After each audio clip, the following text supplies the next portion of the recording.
Okay, so we're going to explore in great detail the idea of Coulomb's law. This is a mathematical expression that is going to allow us to calculate how much force is there between two charged objects and to make numerical predictions. It's a way of modeling what will happen between charged objects. But one of the things we have not really addressed very much right now is how do we actually even measure the amount of charge? So far we've been talking about positives and negatives, and we'll say we have +5 or we have -2 or something like that. But what is it we're actually counting? Obviously we could try to count the individual charges. In that case, we'd be talking about counting electrons or counting protons in order to figure out how many charges or what the charge of something is. That's not a very convenient way of measuring things. That would be like the same as if I told you I wanted to know how much water was in this can of soda, and I wanted you to tell me how many individual molecules of water. I mean, that would be crazy for you to go through and try to count all of the molecules of water that were in a container. So instead, we use a different measure. We use things like the mass, or we use the volume to collect together large quantities of these objects so that we have it in a little bit easier way to measure. And we're going to do the same thing for charge. So where we measure water not in terms of number of molecules, but in terms of the volume, what we're going to measure charge in is in terms of something called coulombs. And of course, it's named after one of the famous scientists who did much of the early work, really one of the first people to actually come up with numerical, things where we could calculate and we can make a mathematical prediction of things. He was the first person to come up with that. So our two options are we count individual charges, and we can do that, it's possible to do, or we collect them together, and that's how we're going to make most of the calculations.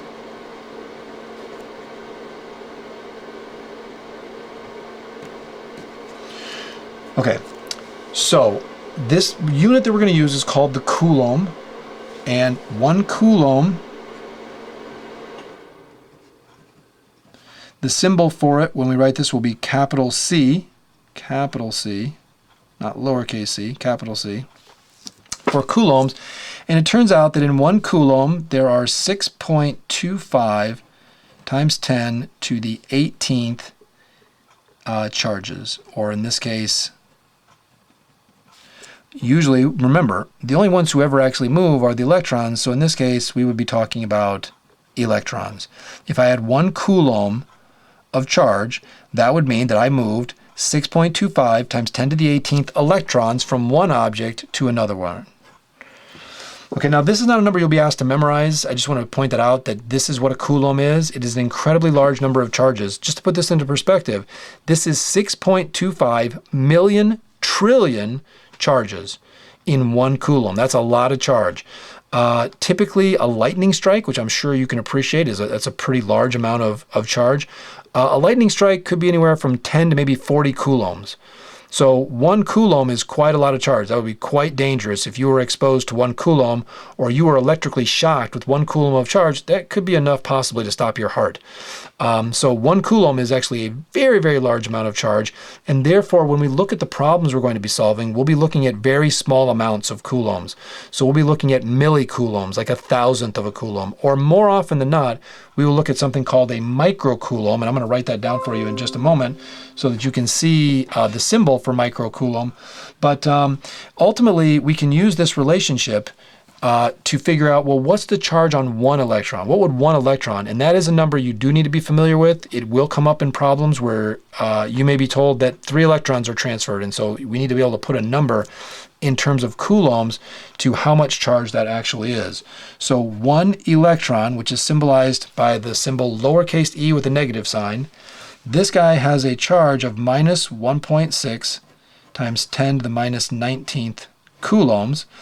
The person who discovered this, the first person to actually measure what is the charge on a single individual electron, this person's name is Millikan, and very famous experiment, is the first Nobel Prize winner, American Nobel Prize winner, was for his work on the discovery of the charge of an electron.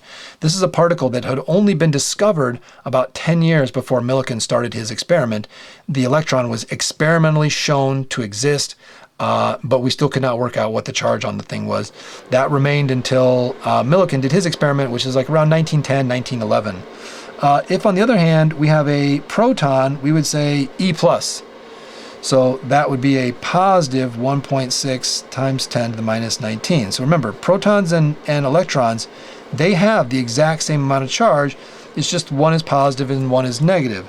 Now, a couple things to take note of. We will never plug this sign into the calculations. Now, I know that's a little bit weird because in the past, we've always really been careful to keep track of those positive and negative signs. But the difference is that back in the past, when we were doing problems where we were keeping track of the positive and negative, it was because that represented the direction of something, the direction of the velocity, the acceleration, the force, the momentum. But now, it doesn't represent that at all. It's just simply a label for the type of charge. You know, Ben Franklin could have picked anything. He could have said black and white, red and blue, cat and dog, fish and bird. I mean, he could have picked anything for the symbols for the two types of charges, but the problem is that he chose something that has mathematical meaning. That's really unfortunate because that kind of confuses things a little bit. So when you write the charges down, of course, you should write whether it's a positive charge or whether it's a negative charge. But when you plug it into the equation, that's where you don't want to plug the negative sign in. And I'm going to show you exactly what I'm talking about. The two symbols you do want to be familiar with is the symbol for milli. This means 10 to the third, 10 to the negative third, sorry. That means 1,000th of a Coulomb, or even more common would be the symbol mu, which we saw when we did the coefficient of friction. This is a metric prefix, okay, a metric prefix, and it means 10 to the minus 6. Now, in some cases, you may be given those numbers. Depends on which class that you're in. In some classes, you'll always be given these. But in general, I am going to give you what these symbols mean. So because a Coulomb is a very large amount of charge, if we were doing an experiment in the lab, we would never use this much charge. I mean, a Coulomb of charge would be dangerous for me to let you use. So we'll always be using very, very small amounts of charges. When you rub your feet against the carpet, you'll be lucky if you get a micro Coulomb. You really just only get a very, very small amount of charge. But just for the record, 1 micro Coulomb of charge, 1 micro Coulomb, would be about 6 trillion electrons. So even a microcoulomb, which is kind of a small amount of charge, is still a huge number of individual charged particle carriers. 1 microcoulomb, 1/1,000,000th of a Coulomb, would be about 6 trillion electrons, or 6 trillion protons, depending on the case. So let's take a look at how the charge on objects affects the force on them. Now, we've already seen what happened in gravity. So let me just revisit that for just a moment. In gravity, we said that the force between two charged objects was G, big G, the gravitational constant, times m1 times m2, divided by the square of the distance between the two masses. Okay, and when people started doing early work with electric charges, they used this kind of as a guideline. They said, well, let's test and see. Maybe it's like this. And that's very much what Coulomb did.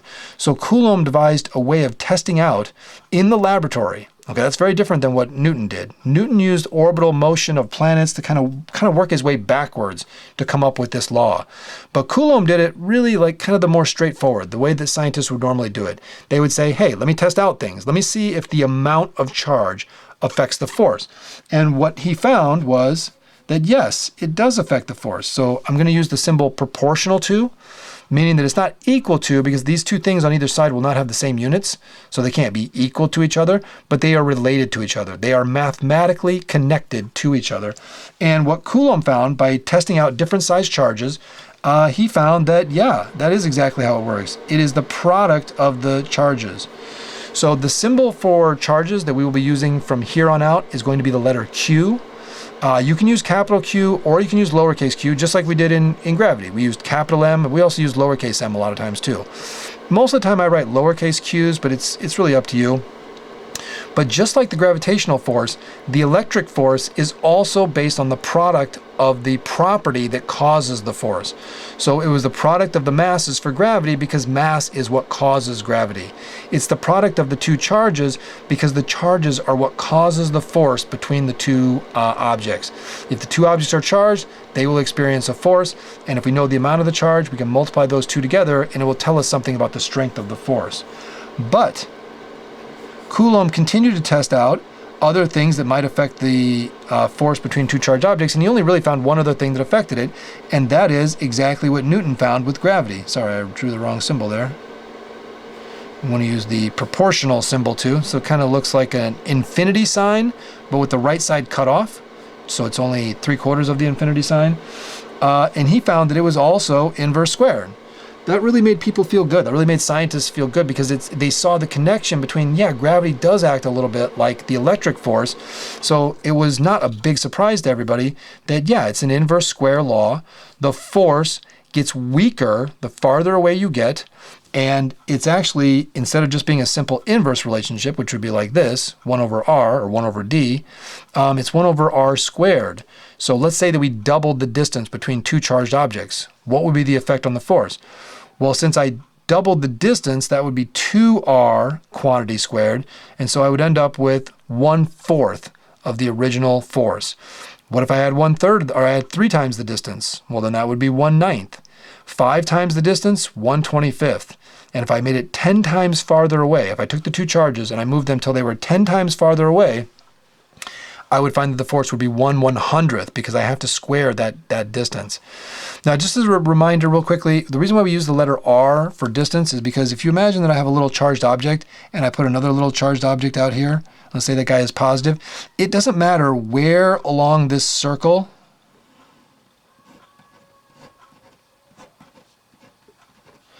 it wouldn't matter where I put that charge along the circle, it would still be the same force. I mean, in theory, I'm not really changing anything. I'm still keeping the distance between the two charges the same.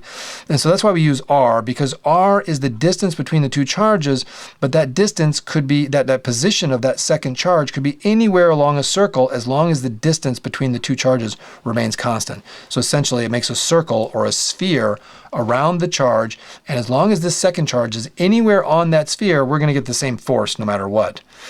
So Coulomb realized exactly as Newton realized that that's it. These are the only two things that affect the force. The distance and the amount of charge are the only two things that affect the force. And so he put it together in an equation. Now the problem is if I multiply the two charges and I divide by the square of the distance, that's not a force. I mean, it doesn't have the right units for force. So Coulomb realized, just like Newton had realized, that there must be some constant. This constant must not only have the right number to make the magnitude work out, but it must also have the correct units to make the units work out correctly. So he added what he called the Coulomb constant, and we're going to use the letter K to represent that Coulomb constant. And then the rest of it we already know because he's already worked this out. It's Q1 times Q2 over r squared. Okay, if you notice, very similar to the gravitational force. It almost is exactly the same. It's the product of the thing that causes the force divided by the square of the distance that is between the two objects, the two masses or the two charges. And then, finally, there is a constant K. Now, one big difference, if you remember, the gravitational constant was 6.67 times 10 to the minus 11th. That is an incredibly, incredibly small number. We're talking about getting down to almost a trillionth.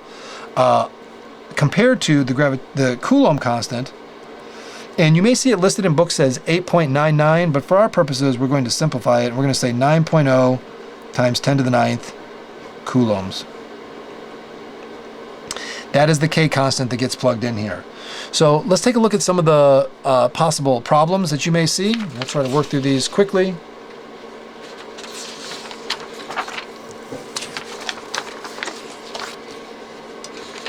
All right, so let's put this into use. A couple of things that we're going to do. First of all, we're never going to plug in the positive sign. We always need to convert the micro to what it stands for. Now, it'll either be given to you or you can look it up in a table to know what it is. And the distances for these must also be in meters. They can't be in centimeters. And that's because of the K constant. The K constant has units of newtons, meters squared, per coulomb squared. So these meters squared up here in K are going to cancel the meters squared that we're going to get on the bottom. So those will go away. And the coulombs squared that we're going to get on top by multiplying two properties that both have units of coulombs are going to cancel the coulombs on the bottom. So ultimately what's going to end up happening when we plug this number into this equation, all the units will cancel out except for the newtons. Newtons will be the only thing that is left once we cancel out all of the rest of the units. So just as we would with any problem, especially in the beginning when it's kind of new to you and you're still trying to kind of learn how things work, I'm going to make sure to write out everything that was given to me.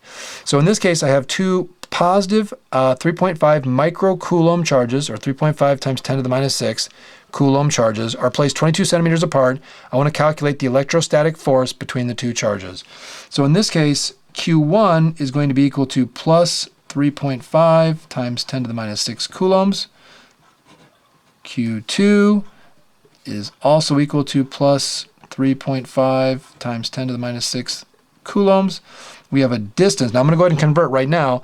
You either will have to convert this on your own, or it'll be given to you on the tests or the exams what it refers to, what centimeters refers to. All we need to do is divide by 100 to turn this into meters. That would be 0.220 meters. And what I'm looking for is the force. Okay, now in this case, there's no algebra to do. We just need to plug the numbers in. So I'm going to plug these in over here. I'm going to show you in the calculator exactly how the math goes for this. So first number is 9 times 10 to the 9th. Second number is 3.5 times 10 to the minus 6. But now, I could write the number out again, but basically, wouldn't that be the same thing as just saying squared, right? Because I have these numbers going to appear twice. So anytime you have identical charges, you could say kq squared over r squared. We don't need to say q1 and q2 anymore because the forces, the charges are exactly the same. And on the bottom, it's 0.220 squared.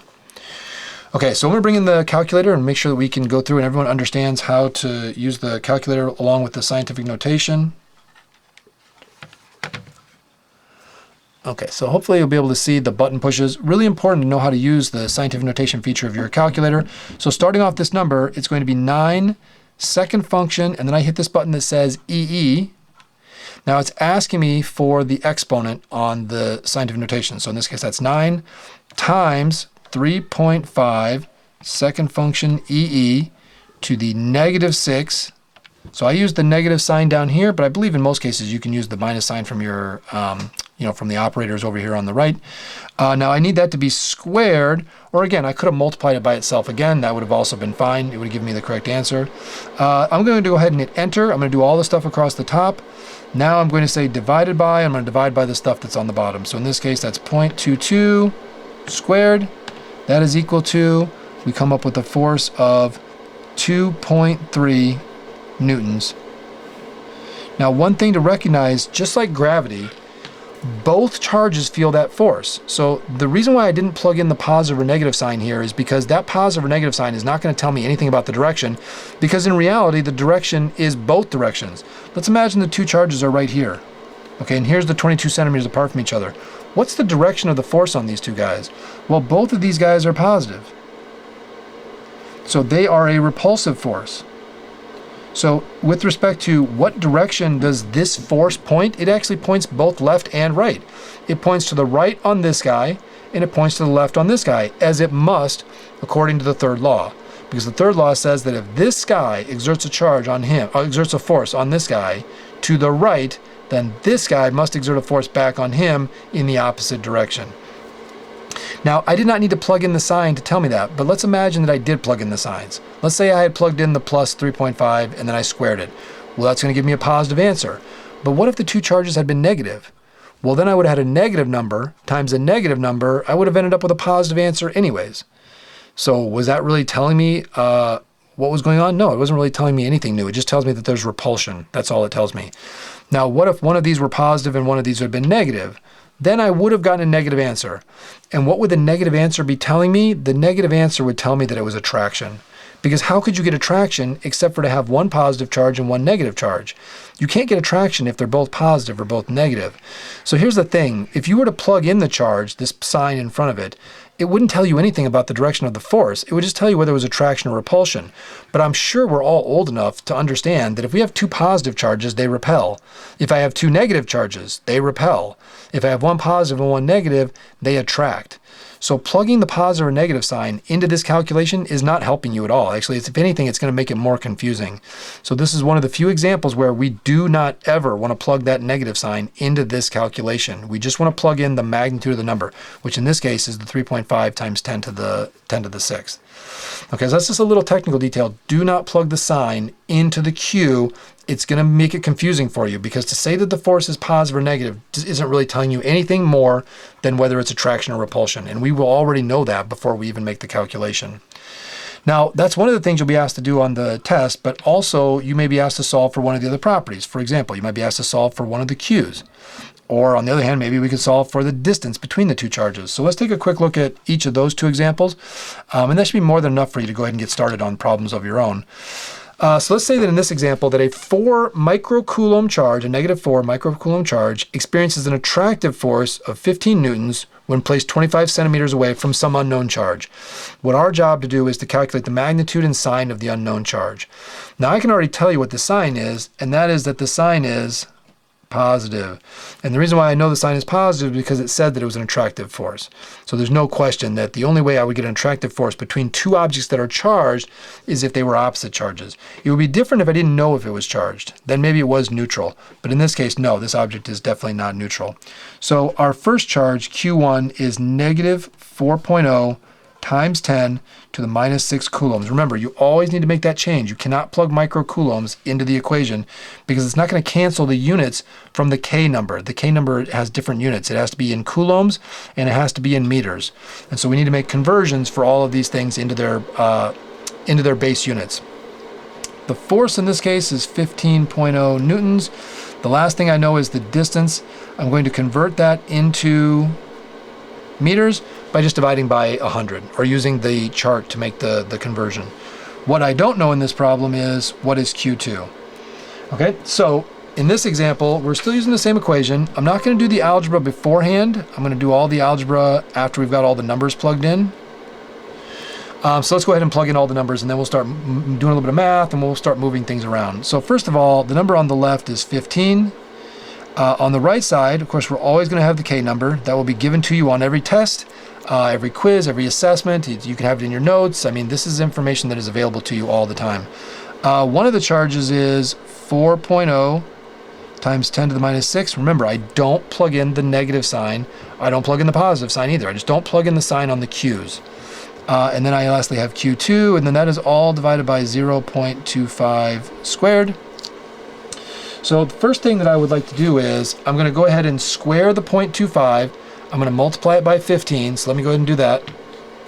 So 15 times 0.25 squared is 0.9375. 0.9375.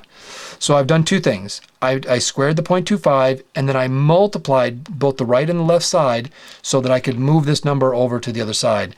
That leaves only these two numbers, which I now need to multiply. 9 second function EE to the 9 times 4 second function EE to the minus 6. That is equal to 36,000 Q2. I still have the Q2. I haven't been able to get rid of it yet.